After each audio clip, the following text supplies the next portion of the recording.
நான் உங்களை நேருக்கு நேராக உன்னை வெட்டி விடுவேன் அப்படின்னு சொன்னால் அது மிரட்டல்.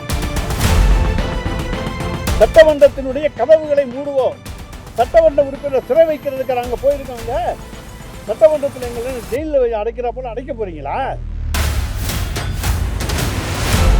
அதுதான் சொல்றேங்க. ஒரு நிமிஷம் கேளுங்க. ஏங்க, ஒரு முதலமைச்சர் சட்டமன்றத்தினுடைய கதவை சாத்துறேன்னு சொல்றது நியாயம். அது உரிமை மீறல் கிடையாது. ஆனால் அதையெல்லாம் நீங்கள் ஏற்றுக்க மாட்டீங்க. ஆனால் நான் எலும்பை உரிப்பேன்னு சொன்னது மட்டும் குற்றம் உங்களுக்கு போகுதா? இன்றைய தினம் பாலை சிறையிலே இன்றைய ஆட்சியாளர்களாலே கைது செய்யப்பட்டு இருக்கக்கூடிய நம்முடைய விளாத்திக்குளம் சட்டமன்ற உறுப்பினர் அன்புக்குரிய சகோதரர் மார்க்கண்டேயன் அவர்களை நேரில் சென்று நாங்கள் சந்தித்தோம். உங்கள் எல்லாருக்கும் தெரியும் இது எதனால் நடந்தது அப்படின்னு சொல்லுகிற பொழுது, கரூரில் ஒரு சம்பவம் கடந்த ஆண்டு நடந்துச்சு. ஆனால் அன்னைக்கு கண்ணீர்லாம் யாரும் விடலை.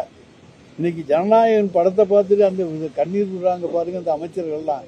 அதில் எந்த அமைச்சருடைய கண்ணிலையும் அன்னைக்கு எந்த கண்ணீர் துளியில் அவங்க அமைச்சர்களாக இல்லையான்னு நமக்கு தெரியாது. ஆனால் இந்த படத்தில் ஏதோ ஒரு 4-5 அமைச்சர்கள் நடிச்சிருக்காங்கன்னு சொன்னாங்க. அதனால இன்றைக்கு ஒரு திரைப்பட கொட்டகையாக கூடமாக திரைப்படம் தயாரிக்கின்ற இடமாக நம்முடைய சட்டமன்றம் இருக்கு. இன்னும் சொல்ல போனோமேயானால் அங்கே முதலமைச்சராக இருக்கக்கூடிய ஒரு பேசிய பேச்சு என்ன என்பது நீங்கள் பார்க்கணும். அதாவது, நான் சட்டமன்றத்தில் பேச எழுந்தா வெளியே போய், நாங்கள் எங்கே வெளியே போகிறோம்? நாங்கள் உள்ளதான் இருக்கோம். அதே நேரத்தில் சில குற்றச்சாட்டுகள் வருகிற பொழுது சட்டமன்றத்திலே எதிர்கட்சிகள் வெளிநடப்பு செய்வதற்கு எதிர்கட்சிக்கு முழு உரிமை உண்டு. எப்போ வேணாலும் வரலாம். நாங்கள் சட்டமன்ற உறுப்பினர் எப்போ வேணாலும் போகலாம். அது எங்களுடைய தனி உரிமை. அதனால் எங்களுடைய கட்சியினுடைய உரிமை என்பது எங்களுக்கு எதிரான பிரச்சாரங்கள் வருகிற பொழுதோ அல்லது கருத்து கூற மறுக்கின்ற பொழுதோ வெளியேறுகிற உரிமை, வெளிநடப்பு செய்கின்ற உரிமை உண்டு. ஆனால் என்ன சொன்னார் முதலமைச்சர்? நான் அடுத்து சட்டமன்றத்தில் பேச எழுகின்ற பொழுது பேரவைத் தலைவர்கிட்ட இந்த மாதிரி நம்முடைய சட்டமன்றத்தினுடைய வாயில் கதவுகளை எல்லாம் மூடிவிடுங்கள் என்று சொல்லிவிட்டு பேச போறினார். அது நியாயமா? அது உரிமை மீறல் செயல் இல்லையா? நாங்கள் சட்டமன்றத்தில் நான் உறுப்பினராக உட்கார்ந்துருக்கேன், நான் வெளியே போகக்கூடாதுன்னு கதவை சாத்திக்கிட்டு தடுக்கிறதுக்கு யாருக்கு என்ன உரிமை இருக்கிறது? அப்போ அந்த சபாநாயகர் ஒருதலை பட்சமாக செயல்படக்கூடிய ஒரு சபாநாயகராக இருக்கிறாரா? இன்னும் அதெல்லாம் இனிமேல் நடக்கிறதான் பார்க்க போகிறோம். ஆனால் அவர் நிச்சயமா அப்படித்தான் இருப்பார். அவரை பொறுத்த வரைக்கும் வேறு எதுவும் கடைசி காலத்தில் கிடைச்சிருக்கிற வாய்ப்பு. ஏன்னா பல காலங்களாக காத்திருந்தார். எப்படி அவங்க தலைவர் சொல்லுவார், ஓடு மீன் ஓட ஒரு மீன் வருமளவு வாடி இருக்குமா கொக்குன்னு, அது போல இருந்தவர் தான். இன்னைக்கு இவர் வாடி இருக்கார். கொக்கு வரலைன்னு வாடி இருக்கார். வேற ஒன்றும் கிடையாது. பெரிய கொக்கு கிடைக்கல தான் இந்த மாற்றத்தினுடைய புரிதலை தமிழ்நாட்டு மக்கள் புரிந்து கொள்வார்கள் என்பதை நான் தெரிவித்துக் கொள்ள கடமைப்பட்டிருக்கிறேன்.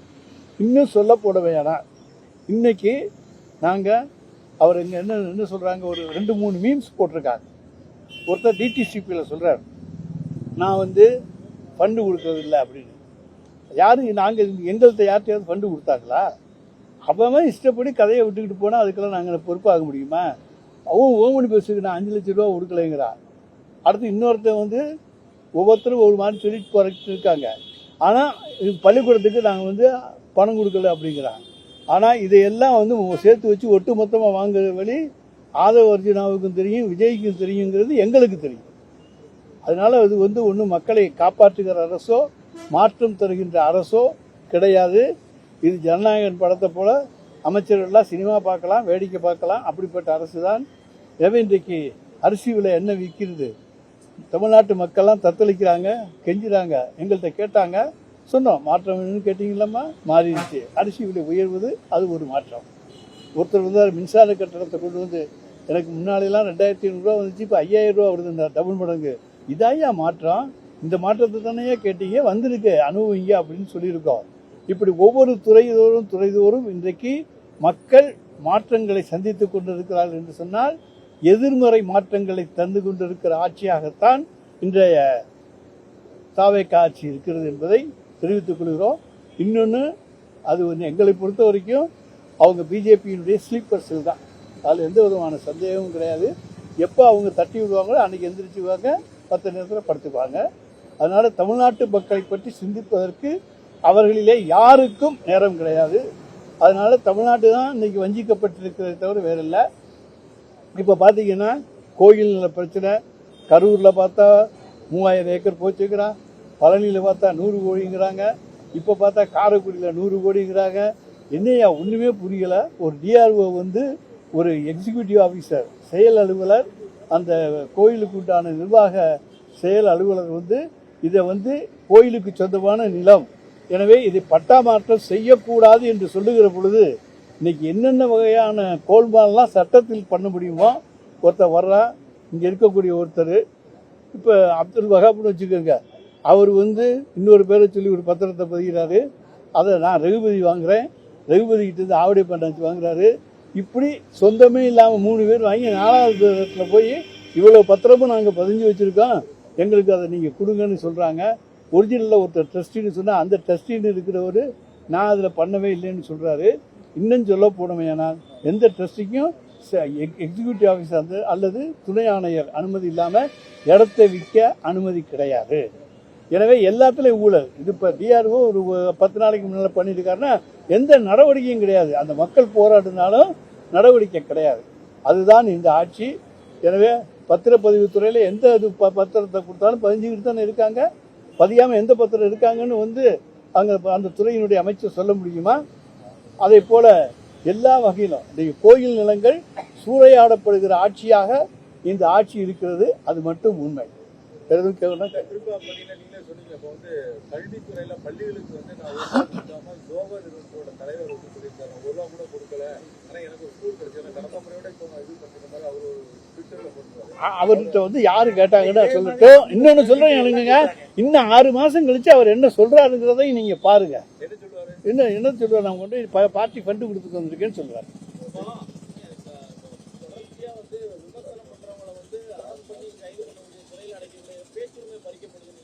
அதாவது இந்த ஆட்சியில் வந்து வெள்ளைக்காரன் ஆட்சியில் கூட பேசுறதுக்கு கொஞ்சம் உரிமை இருந்துச்சு. விஜய் ஆட்சியில் பேச்சுரிமை என்பது முழுக்க பறிக்கப்பட்டு விட்டது. அவங்கள விமர்சனம் பண்ணி ஏதாச்சும் பேசினா அடுத்த நிமிடம் எந்த கேஸ் அவன் மாட்டுவான், போடுவோம் அப்படிங்கிற என்ன கண்ணோட்டத்திலே தான் இந்த அரசு இன்றைக்கு செயல்பட்டு கொண்டிருக்கிறது. இப்போ மார்க்கெட்டின் மீது போடும்போதே ஒரு எலும்பை உடைச்சிருவேன், முதலமைச்சரை பத்தி பேசினதுனாலதான் நாங்க வழக்கு போட்டோம். அந்த நீங்க நல்லா யோசிங்க, எந்த சம்பவம்? அதாவது அதுதான் சொல்றேங்க. ஒரு நிமிஷம் கேளுங்க. அதாவது ஒரு சம்பவம், நான் இங்க இருக்கேன், நான் வந்து உங்களை நேருக்கு நேரம் உன்னை வெட்டி விடுவேன் அப்படின்னு சொன்னா அது மிரட்டல். ஆனால் நான் சட்டமன்றத்தினுடைய கதவை சாத்தி உன்னுடைய உரிமையை பறிப்பேன் என்று ஒரு முதலமைச்சர் சொல்லுகிற பொழுது என்ன அதை பத்தி சொல்லுவேன். என்ன அவர் சொன்னதை சொல்ற முதலமைச்சர் என்ன சொன்னார்? சட்டமன்றத்தினுடைய கதவுகளை மூடுவோம், சட்டமன்ற உறுப்பினர் சிறை வைக்கிறதுக்கு நாங்க போயிருக்காங்க, சட்டமன்றத்தில் எங்களை ஜெயிலில் அடைக்கிற போல அடைக்க போறீங்களா? சார் பேச்சுவாக்கில் சொல்றது வேற சார், அதுக்கு சம்பந்தமே கிடையாது. அந்த சம்பவம் நடந்துச்சா, ஏதாச்சும் ஆயுதங்கள் வச்சிருந்தாரா அல்லது நேருக்கு நேரம் சொன்னாரா? ஒண்ணும் கிடையாது. அவர் ஒரு கூட்டத்தில் சொல்றார். ஏங்க, ஒரு முதலமைச்சர் சட்டமன்றத்தினுடைய கதவை சாத்துறேன்னு சொல்றது நியாயம், அது உரிமை மீறல் கிடையாது. ஆனா அதையெல்லாம் நீங்க ஏத்துக்க மாட்டீங்க. ஆனா நான் எலும்பை உரிப்பேன்னு சொன்னது மட்டும் குற்றமா உங்களுக்கு போகுதா? யாரா இருந்தாலும் சட்டமன்றத்துக்கு கதவை பூட்டுறதுக்கு யாருங்க உரிமை இருக்கு? சட்டமன்றத்தை பூட்ட முடியுமா சார்? இது குற்றமாகவே வராது சார். பேச்சுவாக்கில் சொல்ற வார்த்தைகள் இது வந்து எங்கேயோ பேசுறாரு அவர் எங்கேயோ இருக்காரு. நேருக்கு நேரா பேசக்கூடிய சம்பவம் இல்ல. நேரு எந்த விதமான ஆயுதங்கள் அவர் கையில கிடையாது. மேடையில பேசுற போது சாத்துனா அதைத்தானே அவர் சொல்றாரு. சட்டமன்றத்துடைய கதவை சாத்துவேன் என்று சொல்ற, சாத்தி பார்த்தா சாத்தினா தானே சொல்றோம்.